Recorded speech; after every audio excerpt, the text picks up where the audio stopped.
ओम साईराम। स्वागत आहे तुम्हा सर्वांचं पुन्हा एकदा माझ्या यूट्यूब चॅनलवर, ज्याचं नाव आहे पल्लवी निलेश फॅमिली व्लॉग्स। आजचा जो व्हिडिओ असणार आहे तर मी त्यात तुम्हाला एक रेसिपी दाखवणार आहे। तिला आपण वाटाणा भात कसा बनवायचा किंवा वाटाणा भात मी कशा पद्धतीने बनवते ते मी आज तुम्हाला दाखवणार आहे। आता हिवाळा ऋतू चालू असल्यामुळे बाजारात सगळीकडे हिरवागार वाटाणा दिसत आहे।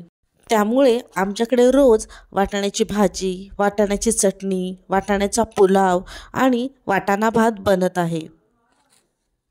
वाटाणा भातासाठी जो वाटाणा लागणार होता तो आपण सोलून घेतलेला आहे आणि आपण जो वाटाणा भात करणार आहे तो इंद्रायणी तांदळाचा करणार आहे। इंद्रायणी जे तांदूळ आमचं घरचं स्वतःचं तांदूळ आहे, त्याचा भात खूप छान होतो। त्याच्यामुळे आता आपण तांदूळ निवडून घेऊया।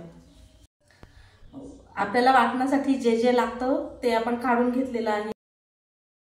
वाटण्यासाठी आपल्याला लागणार आहे 5-6 लसणाच्या पाकळ्या, हिरव्या मिरच्या, कोथिंबीर, खोबरं आणि जिरं। आता आपण हे मिक्सरला वाटून घेऊया।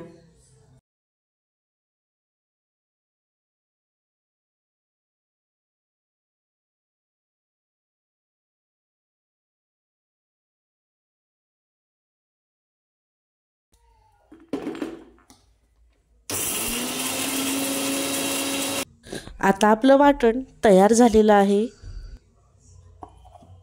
भात करण्यासाठी मी अशा प्रकारचा पॅन वापरणार आहे।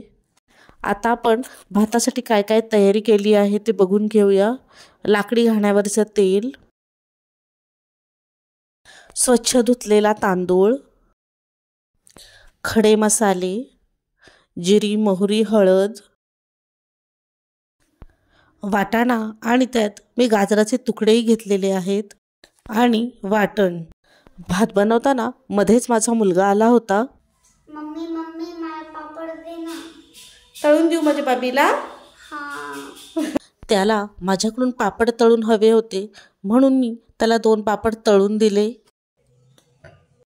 मी पॅनमध्ये तेल घेऊन त्यामध्ये जिरी, मोहरी, खडे मसाले टाकून घेतले। त्यासोबत वाटणही टाकून घेतले। आता हळद टाकून वाटण छान परतून घेतलं। वाटण छान परतून झालं की त्यात आपण वाटाणा आणि गाजराचे तुकडे घालून घेऊया आणि तेही छान प्रकारे परतून घेऊया। आता आपण चवीप्रमाणे मीठ घालून घेऊया। वाटाणा छान परतला की त्यात आपण धुतलेला तांदूळ घालून घेऊया। तांदूळ घातल्यानंतर पुन्हा छान परतून घेऊया।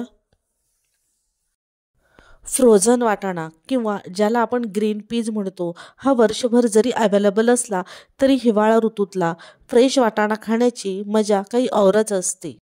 आपला भात छान शिजला आहे। तुम्हाला जर ही रेसिपी आवडली असेल तर ह्या हिवाळ्या ऋतूमध्ये तुम्हीही हा वाटाणा भात नक्की ट्राय करा। तुम्हाला या व्हिडिओतून काही महत्त्वपूर्ण माहिती मिळाली असेल तर माझ्या चॅनलला नक्की सबस्क्राईब करा। माझं चॅनल नवीन आहे आणि मला सबस्क्रायबर्सची गरज आहे, तर माझ्या चॅनलला नक्की सबस्क्राईब करा। Thank you, bye bye.